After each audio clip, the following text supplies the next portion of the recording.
안녕하세요. 윤리교사 김현주입니다. 여러분이랑 다시 만나게 되어 참 반갑네요. 오늘 수업하게 될 내용은 윤리 문제의 탐구와 성찰, 그중 첫 번째 도덕적 탐구의 방법에 대해서 설명을 해보도록 하겠습니다. 교과 34페이지를 피면 되고 프린트물은 17페이지를 키도록 합니다. 자, 본격적인 수업 내용에 들어가기에 앞서서 교과서 34페이지 생각해 봄을 우리 먼저 살펴볼까요? 두 명의 학생이 한 명의 학생이 핸드폰 하는 모습을 보면서 대화를 나누고 있어요. 이 중 윤리와 관련된 진술은 무엇이고 다른 진술과의 차이는 무엇일까? 라고 질문을 하고 있는데 여러분들이 먼저 생각해 볼까요? 자, 모두 생각해 보았나요? 선생님이 정답을 알려줄게요. 여기서 첫 번째 장면에서 지금 너 휴대전화를 5시간째 하고 있어 라고 하는 장면과 두 번째 장면, 휴대전화는 중독성이 있어 라고 하는 이 두 장면은 사실과 관련된 진술이다 라고 이야기를 할 수 있어요. 그의 반면에서 세 번째 장면, 과도한 휴대전화 사용은 건강뿐 아니라 인간관계도 해치니까 좋지 않아 라고 이야기하는 이 장면은 윤리와 관련된 진술이다 라고 이야기할 수 있어요. 이게 아직 무슨 소린지 잘 모르겠죠? 이거에 대해서 오늘 설명해 줄 거니까 걱정하지 말고 잘 따라와 줬으면 좋겠습니다. 자, 먼저 도덕적 탐구의 중요성이라고 하는 제목의 내용을 선생님이 설명해 볼게요.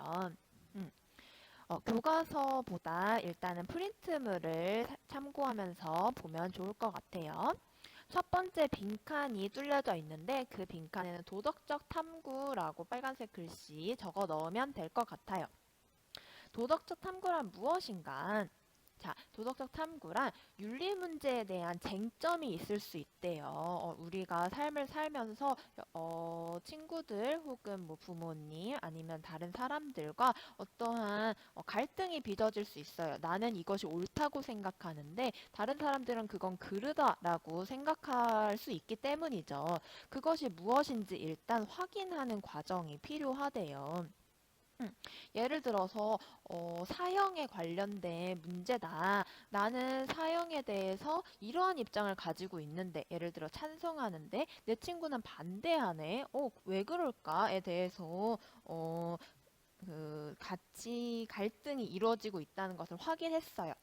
그렇다면 내 이야기를 주장하기 위해서는 그거에 관련된 근거가 필요하겠죠. 그러니까 그거에 관련된 자료를 탐색하는 과정이 필요할 거예요.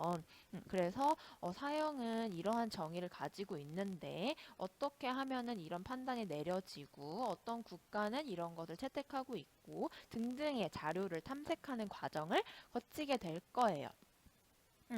그 과정을 거치게 되면은 근거가 생기게 되겠죠. 그 정당한 근거를 바탕으로 내 입장을 생각할 수 있을 거예요. 나 원래 찬성이었었는데 근거들을 살펴보니까 반대의 입장이 더 옳은 것 같네. 혹은 찾아보니까 나 찬성이 더 옳은 것 같은데 이런 식으로 내 입장을 선택하게 될 거예요. 그래서 내 그 입장을 선택하였다면은 나와 같은 입장을 가지고 있는 사람과 같이 다른 입장의 사람들과 토론의 과정을 거치겠죠. 나는 이러이러한 근거를 들어서 찬성해. 혹은 난 이러이러한 근거를 들어서 반대해 라고 하는 그런 주장을 토대로 다른 사람들과 이야기를 나누다 보면은 최선의 대안, 사형은 결국 해야 되는구나. 사형은 해서는 안 되는구나. 이러한 대안을 이끌어내는 이러한 과정들을 통틀어서 도덕적 탐구다라고 정의 내릴 수 있을 것 같아요. 여러분 모두 다 이해가 되었나요? 이러한 도덕적 탐구는 우리 실생활에서 끊임없이 이루어지고 있어요. 그런 것의 범위로 선생님이 이렇게 정의를 내려봤는데요. 행위의 옳고 그름, 그것을 해야 하는지 말아야 하는지 이런 것에 대한 판단을 내릴 때도 도덕적 탐구가 필요하고 사람의 성품의 좋고 나쁨, 이 사람은 지금 착한 행동을 하고 있구나. 이 사람은 지금 나쁜 행동을 하고 있구나. 이런 것들을 판단 내릴 때도 도덕적 탐구가 필요하다라고 이야기를 내릴 수 있고요. 사회 구조의 정의로움, 아까 선생님이 예를 들었던 사형 같은 경우에도 사형을 하는 것이 정의로운가 혹은 사형을 내리지 않는 것이 정의로운가 이런 것을 판단하기 위해서는 도덕적 탐구 과정이 필요하다라고 이야기할 수 있을 것 같아요.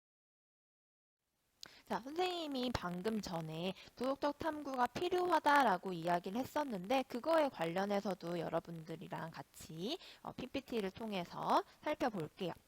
선생님이 한번 다시 읽어볼게요. 현대사회에서 발생하는 다양한 윤리적 물음이나 딜레마 상황에서 자기 의견 정립을 위해서는 도덕적 탐구가 필요하다라고 이야기를 하고 있어요. 프린트물에 자기 의견 정립이라고 적어 넣으면 될 것 같네요.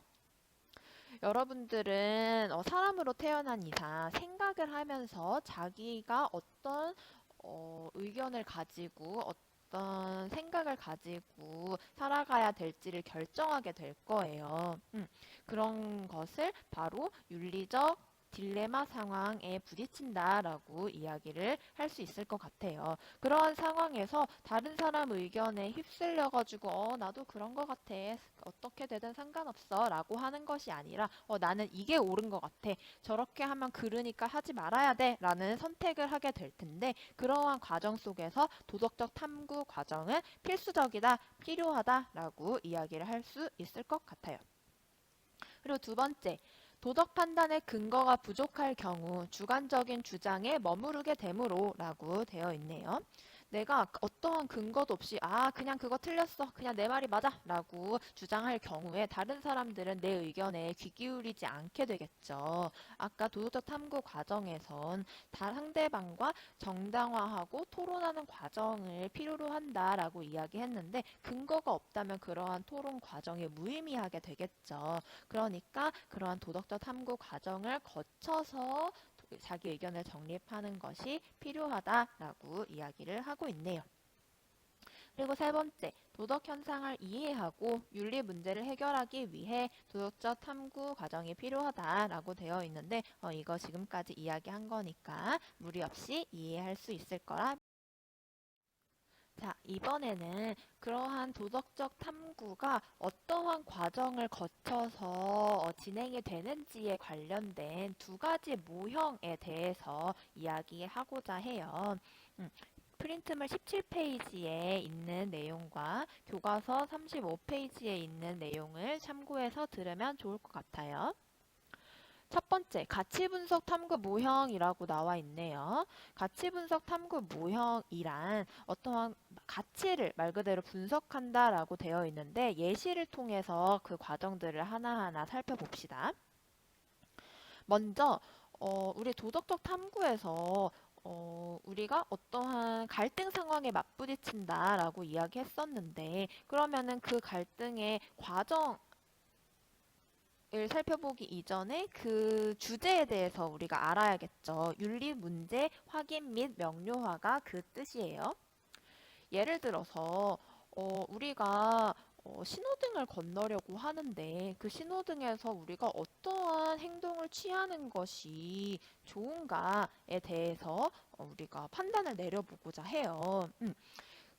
그런 것에 대해서 확인한다는 첫 번째 과정을 거쳤고 두 번째, 사실의 진위 및 타당성 탐색이라고 되어 있는 과정은 도덕적으로 평가하려는 대상과 관련된 사실적 지식을 수집하고 그 진위 타당성을 검토한다라고 되어 있는데 우리가 신호등에서 어떠한 태도를 거쳐야 하는지에 대해서 판단을 내리려면은 일단 신호등에 빨간불이 있고 파란불이 있고 이러한 사실적 지식을 알아야 될 것 같아요. 그리고 빨간색은 멈추라는 뜻이고 파란색은 가라는 뜻이다 라는 것을 우리가 알게 되었어요. 그것에 대한 진위성과 타당성도 검토를 했어요.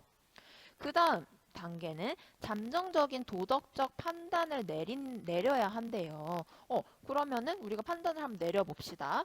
파란불은 가라는 뜻이고 빨간불은 멈추라는 뜻이니까 나는 그 빨간불이 켜지면은 가지 말아야겠다라는 판단을 일단 내렸어요.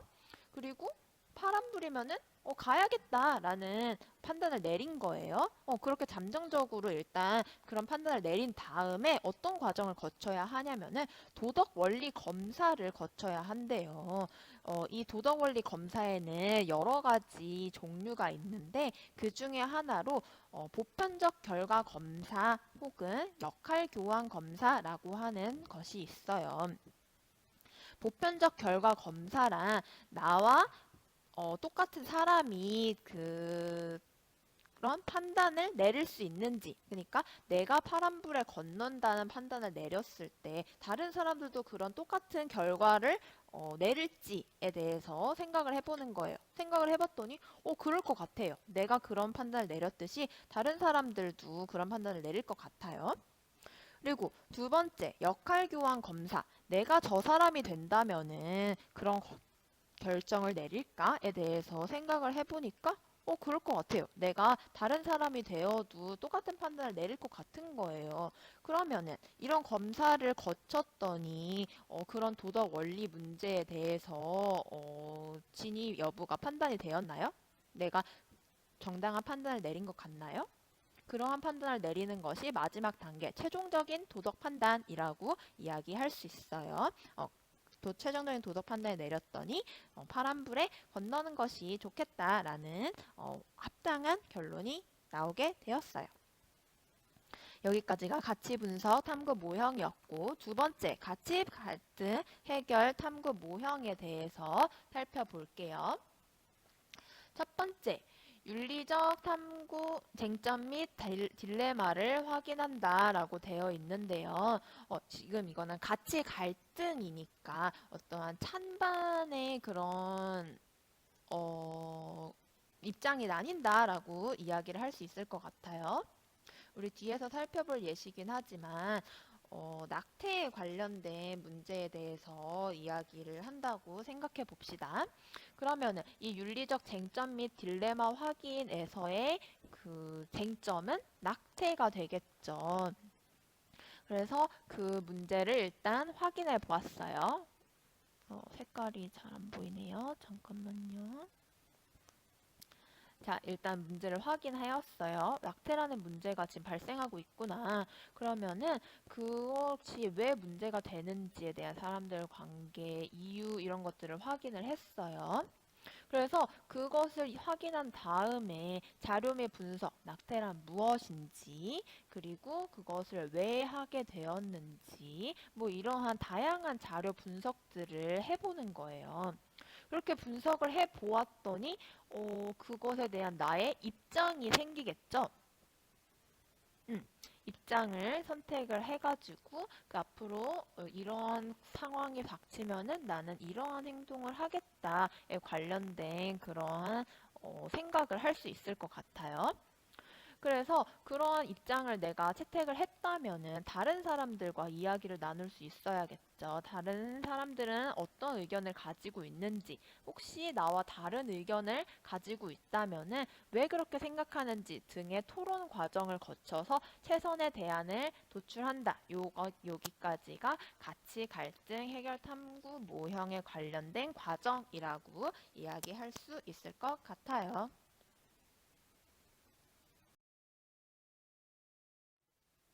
자, 그 다음엔 이러한 탐구 과정에서 우리는 어떠한 것을 고려하면서 과정들을 밟아 나가야 되는지에 대해서 프린트에 4가지를 정리해 놓았어요. 첫 번째, 보편적 도덕 원리에 비추어 판단해야 된다. 우리가 이런 갈등하는 도덕 상황도 있겠지만 언제 어디서나 항상 변하지 않는 어떠한 도덕 원리가 있어요. 예를 들어 사람을 죽이면 안 된다. 라고 하는 도덕 원리에 비추어서 판단을 내릴 수 있겠죠. 그 사람을 죽이면 안 된다라고 하는 것은 어떠한 사람이든지 간에 모두가 다 긍정하는 원리이기 때문에 보편적이다라고 이야기할 수 있을 것 같아요. 그리고 두 번째, 다양한 이론적 관점을 적용해야 된다라고 나와 있네요. 우리가 예를 들어 칸트의 입장만을 생각하여서 도덕 원리를 생각한다. 그러면은 한 가지 의견밖에 나오지 않겠지만 우리가 배운 칸트라든지 공리주의라든지 이러한 다양한 입장들을 다 고려하다 보면 여러 가지의 그런 의견이 나올 수 있으므로 그런 것들을 모두 다 고려해야지 타당한 도덕적 탐구를 할 수 있겠다라고 여러분들이 알고 있으면 될 것 같아요. 그리고 도덕적 책임의 범위를 확대한다라고 되어 있는데 우리 이거 다음에 2학기에 배울 내용이긴 하지만 우리는 지금까지 인간만을 고려하면서 도덕적 판단을 내렸었어요. 하지만 인간뿐만이 아니라 동물이라든지 식물이라든지 지구 생태계라든지 이렇게 다양한 도덕적 고려의 범위를 넓히면서 도덕적 탐구를 하는 것이 옳겠다라고 하는 내용이라고 알고 있으면 될 것 같아요. 그리고 마지막으로 장기적인 결과를 고려해야 된대요. 당장 오늘, 내일의 그런 결과를 고려하는 것이 아니라 내 다음 세대, 내 자손, 후손 등을 생각한 결과를 고려하여서 내린 도덕적 탐구가 우리 가정에 필요하겠다라고 알고 있으면 될 것 같습니다. 자, 그러면은 우리 교과서 넘겨서 36페이지를 피고 우리 프린트물도 18페이지로 넘겨서 내용을 다시 진행해 보도록 할게요. 우리는 이제 도덕적 추론과 도덕 판단이라고 하는 내용에 들어왔어요. 그러면 먼저 도덕적 추론이 무엇인지에 대해서 한번 살펴볼게요. 여러분 빈칸 첫 번째에 도덕적 추론이라고 적으면 될 것 같아요. 도덕적 추론은 말 그대로 추론을 하는 거예요. 그래서 이유나 근거를 제시하며 도덕 판단을 끌어내리는 과정이라고 선생님이 정의를 내려놓았네요. 이런 도덕적 추론을 하기 위해서는 사실, 개념, 도덕 원리라고 하는 요 세 가지를 구분하고 관계를 명료하게 했을 때 타당한 도덕적 추론이다라고 이야기를 할 수 있대요. 그러면 사실, 개념, 도덕 원리가 무엇인지 여러분들이 알고 있어야겠죠. 첫 번째, 사실이란 실험, 관찰, 연구 등에 의해 진위를 알 수 있는 사건을 기술하는 것이라고 되어 있네요. 이것은 보통 과학 영역에서 하는 유형이라고 이야기할 수 있을 것 같아요. 이것은 진위 여부가 확실해요. 옳으면 옳고 그르면 그르고 실험이나 관찰을 통해서 내린 결론들이 요것에 해당이 되겠죠. 그거에 대한 예시로 임신 3주쯤에 심장이 생기고 6주쯤에 태아의 뇌가 형성된다라고 하는 사실은 바뀌지 않아요. 이거는 언제 어디서나 옳은 결론이 내려진다라고 생각하면 될 것 같아요. 그리고 두 번째, 개념.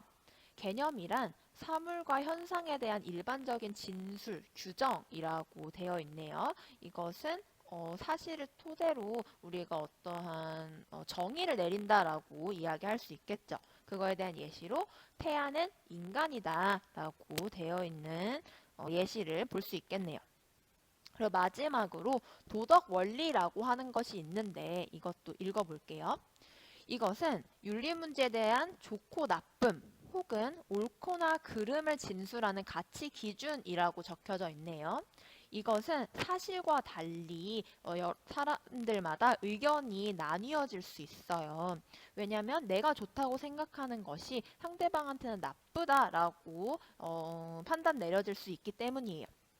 예시로 무고한 인간을 죽이는 것은 도덕적으로 그르다라고 되어 있는데 여기서 무고한 인간에 관련된 이야기가 좀 태아에 관련돼서 좀 의견이 나뉠 수도 있을 것 같아요. 이거 지금 낙태에 관련된 예시를 들고 있으니까요. 그래서 그 낙태가 옳은지 그른지를 판단하기 위해서 그 태아가 과연 인간인지에 관련된 이야기도 할 수 있을 것 같고 다양한 의견들이 나오겠죠. 아무튼 여기서 중요한 것은 이 예시가 아니라 이 도덕 원리는 그러한 좋거나 나쁨 그리고 옳거나 그름 이렇게 의견이 나뉠 수 있다. 요게 포인트라고 생각하고 이따가 다시 한번 그 예시에 관련돼서 이야기를 해볼게요. 자, 우리는 지금 방금 살펴본 도덕적 추론을 통해서 최종적으로 도덕 판단을 내리게 될 거예요. 그런 도덕 판단을 내리기 위해서는 반드시 도덕적 추론의 그런 유형들을 구분해 놓고서 이제 들어가야 될 거예요.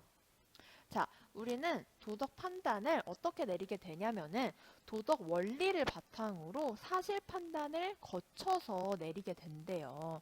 그러니까 그 과정상에 있는 도덕 원리와 사실 판단이 무엇인지에 따라서 도덕 판단이 다르게 내려질 수 있으니까 그 도덕 원리, 사실 판단이 무엇인지 살펴보아야겠죠. 자, 같이 살펴봅시다. 첫 번째, 도덕 원리. 도덕 원리란 우리 아까 도덕적 추론에서 살펴보았던 그 도덕 원리를 이야기하는 거예요. 우리 프린트 보면은 가치의 문제다라고 되어 있는데 여기서 가치의 문제란 위에서 살펴본 좋거나 나쁨 혹은 옳거나 그름이라고 하는 이런 판단을 내릴 수 있을 때 그것은 가치의 문제구나라고 여러분들이 알고 있으면 될 것 같아요. 그러니까 그 도덕 원리는 정당화의 과정이 필요한 거예요. 그것이 옳은지 그른지 우리가 판단을 내려야 하니까. 그럴 때 비판적으로 검토하는 과정이 필요하대요. 그 비판적으로 검토하는 과정이 우리가 앞에서 살펴보았던 그런 도덕적 탐구의 과정이라고 이야기할 수 있겠죠. 그런 과정에서 보편화 가능한가? 아니면은 내가 그것을 인생의 모토로 삼고서 살아가도 될 것인가? 이런 것에 대한 검토가 필요하대요.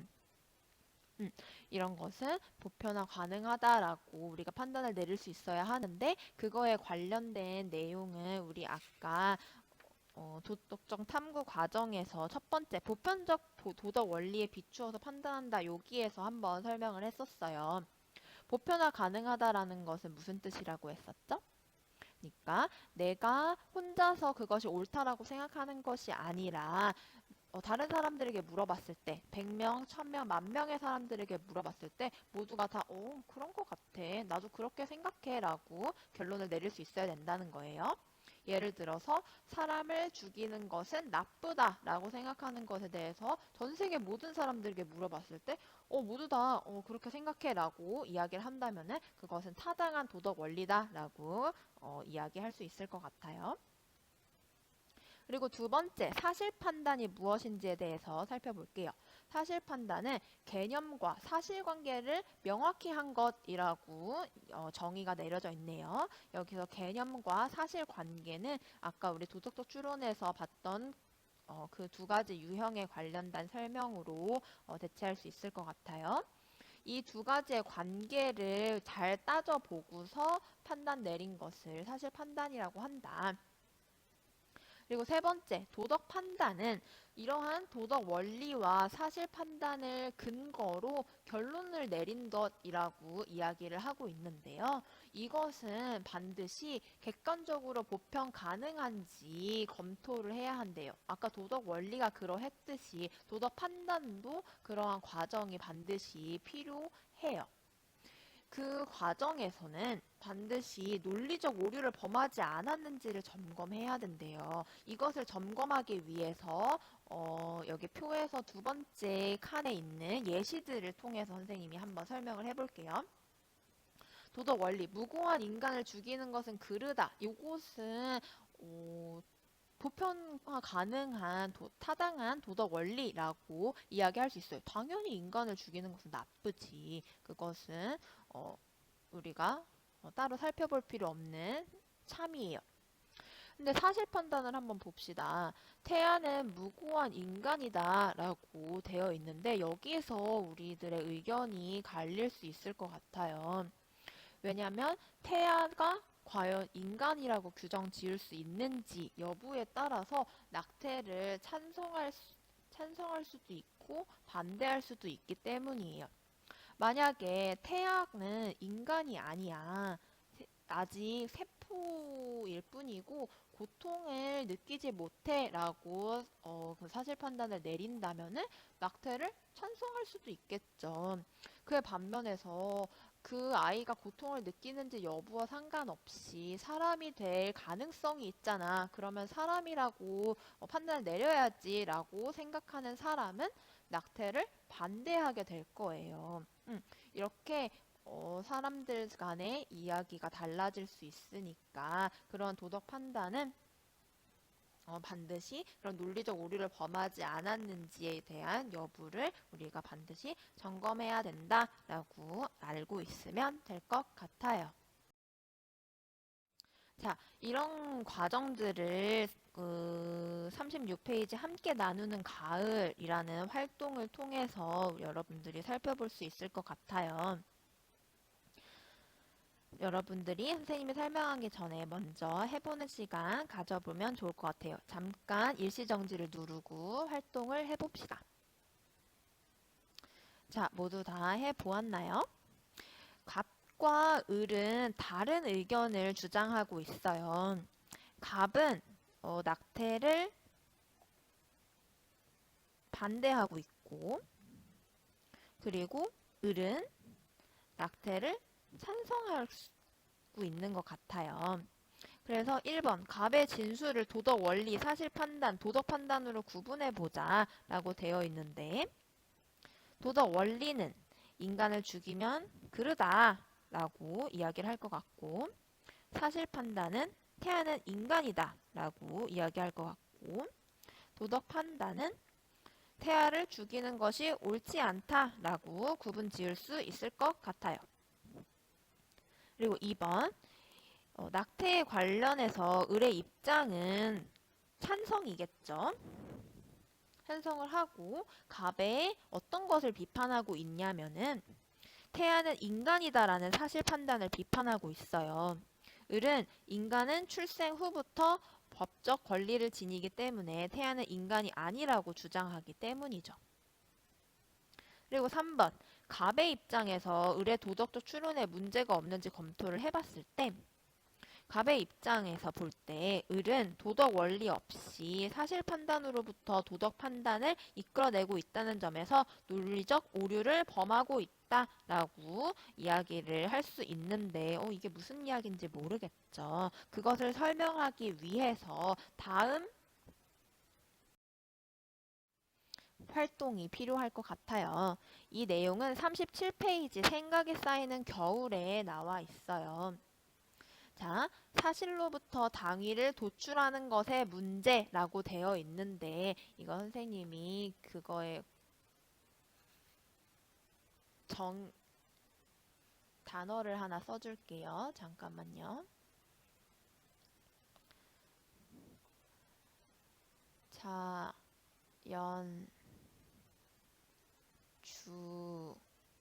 의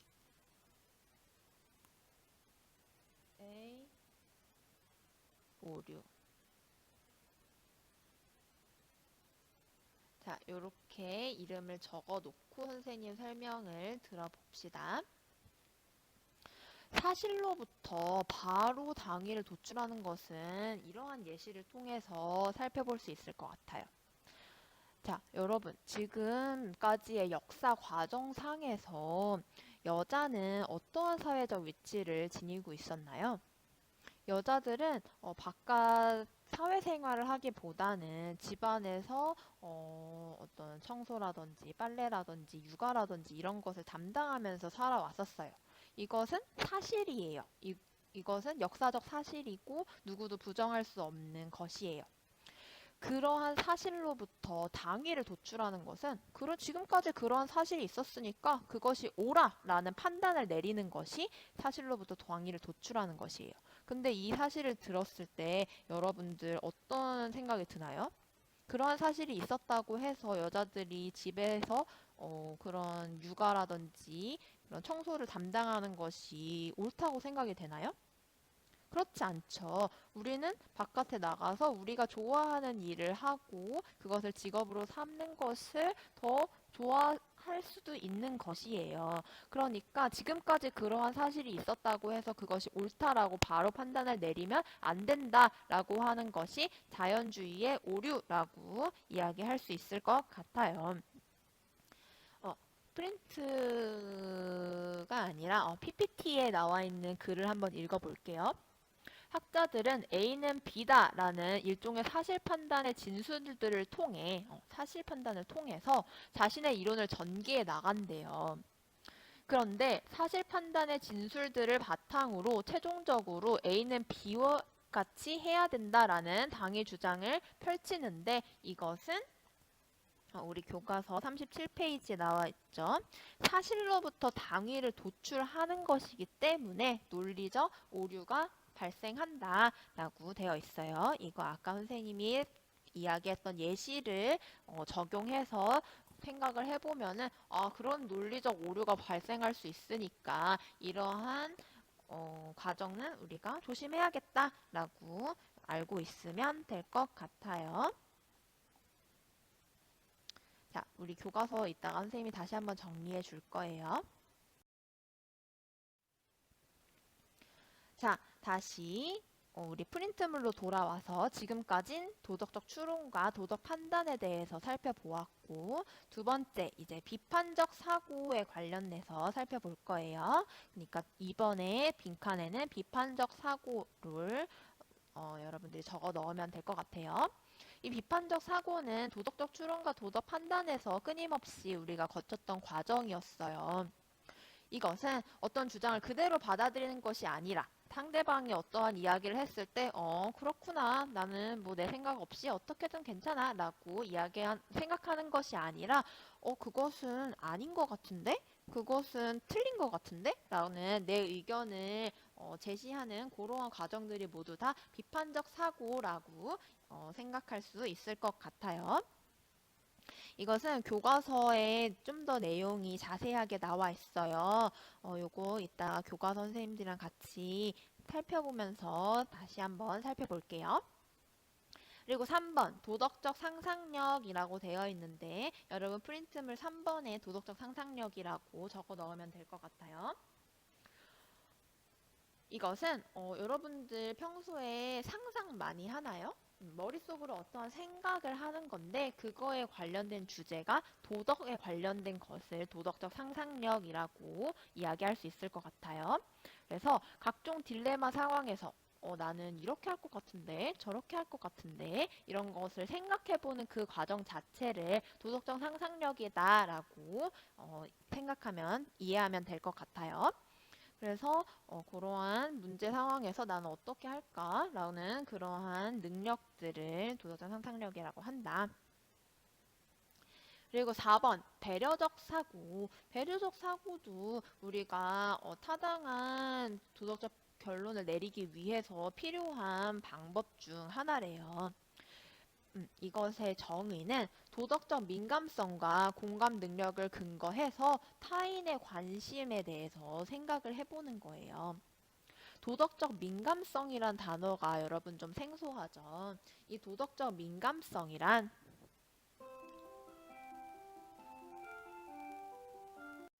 잠시 종이 울렸네요. 도덕적 민감성이란 여러분들이 어떠한 이야기를 딱 들었어요. 그 이야기를 딱 들었을 때, 그거 우리가 도덕적으로 좀 생각해 볼 필요가 있는데? 그거 우리가 좀 토론을 해볼 필요가 있는데? 이런 식으로 민감하게 반응하는 그러한 능력을 도덕적 민감성이라고 이야기해요. 이 도덕적 민감성이 높을수록 도덕적으로 어떤 생각해보는 그런 과정이라든지 이런 판단 결론이라든지 이런 것을 중요하게 생각을 하게 되겠죠. 그리고 공감 능력. 공감 능력이 무엇인지 모르는 학생은 없겠죠. 내가 생각하는 것뿐만이 아니라 상대방이 느끼는 감정에 대해서 내가 생각해 볼 수 있는 그런 능력을 공감 능력이라고 이야기해요. 이러한 두 가지 능력이 있다면은 상대방의 그런 처지라든지 필요, 욕구 이런 것을 우리가 알 수 있으므로 배려하는 것이 가능하다라고 여러분들이 알 수 있을 것 같아요. 이러한 2번, 3번, 4번 이런 것은 우리가 도덕적 추론 과정에서 항상 필요하다. 도덕적 추론, 그러니까 머리로만 생각하는 것이 아니라 우리는 그런 어떤 이성적인 것뿐만이 아니라 감정적인 것까지 고려해서 판단을 내렸을 때 진짜 옳은 도덕적 판단이다라고 여러분들이 알고 있으면 될 것 같습니다. 자, 여기까지가 내용 설명은 다 했고, 다시 교과서로 돌아가서 여러분들이랑 줄을 치면서 오늘 했던 내용들을 복습해 보도록 하겠습니다. 우리는 먼저 도덕적 탐구가 무엇인지에 대해서 이야기를 했었어요. 그 도덕적 탐구란 무엇이냐면은 좋은지 나쁜지 옳은지 그른지 정의로운지 부정의한지 이런 것에 대해서 끊임없이 판단 내리는 과정 자체를 도덕적 탐구다라고 이야기를 했었어요. 이런 것은 왜 필요한지에 관련해서 요 문단 전체에 대해서 여러분들이 읽어보면 좋을 것 같아요. 그래서 이러한 능력을 갖추기 위해서는 이러한 것이 필요하다라고 선생님이 설명을 했었어요. 그래서 이러한 탐구 과정은 이런 두 가지 모형을 예시로 들어서 과정을 거칠 수 있을 것 같은데 여기서 원자력 발전에 관련한 거는 요 가치 갈등 해결 탐구 여기에 해당한다라고 생각을 하면 될 것 같아요. 그래서 뭐 찬반이 나뉘었는데 그 찬반의 그런 입장을 결정하기 위해서 어떻게 해야 된다 뭐 이런 것이 나와 있는데 여러분들이 읽으면은 될 것 같아요. 그리고 한 걸음 더에 이러한 도덕적 탐구 과정에서는 이러한 것을 고려해야 된다라고 되어 있는데 이것은 우리 프린트물 17페이지 맨 마지막 니은본에서 했던 내용이니까 넘어가도록 할게요.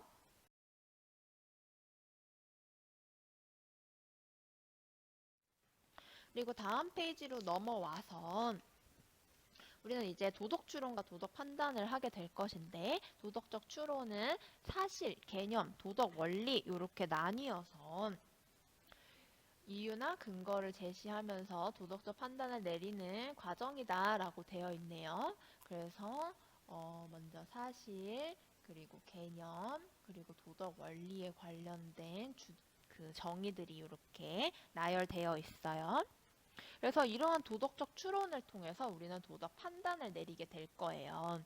그래서 도덕 판단은 도덕 원리, 그리고 사실 판단, 그리고 최종적으로 도덕 판단을 내리게 되는데 이때 과정에서 우리는 주의해야 될 게 있다라고 하면서 여기 생각이 쌓이는 겨울에서 살펴보았어요.